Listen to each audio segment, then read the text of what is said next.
আমরা জানি বাংলাদেশের chief adviser doctor Mohammad Yunus সাহেব ইংল্যান্ডে আগমন করেছেন। উনি ব্যক্তিগত একটি অ্যাওয়ার্ড নিতে ইংল্যান্ডে আগমন করেছেন এবং British prime minister sir Keir স্টারমারের সাথে ওনার দ্বিপাক্ষিক একটি বৈঠক রয়েছে।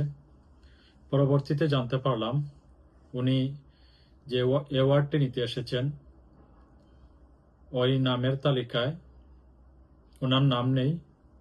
পাশাপাশি ব্রিটিশ প্রাইম মিনিস্টার ওনার সাথে বসতে অস্বীকৃতি জানিয়েছেন।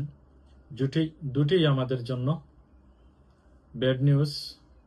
যাই হোক, প্রথমটি ওনার ব্যক্তিগত হলেও দ্বিতীয়টি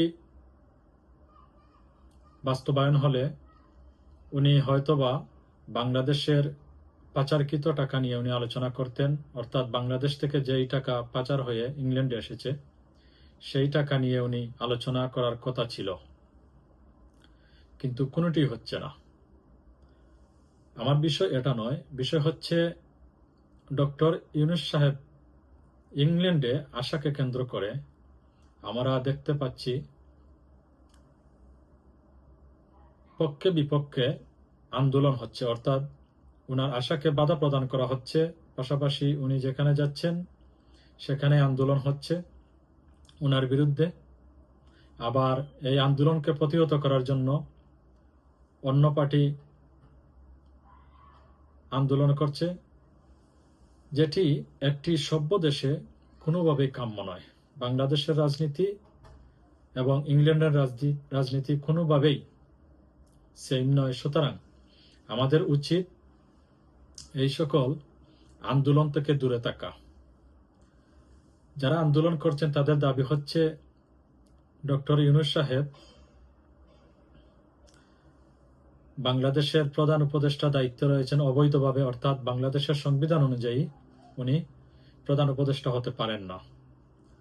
আমার কথা হচ্ছে হতেও পারে, বাংলাদেশের সংবিধান অনুযায়ী যদি উনি প্রধান উপদেষ্টা না হন তাহলে আপনারা আইনিভাবে লড়াই করুন।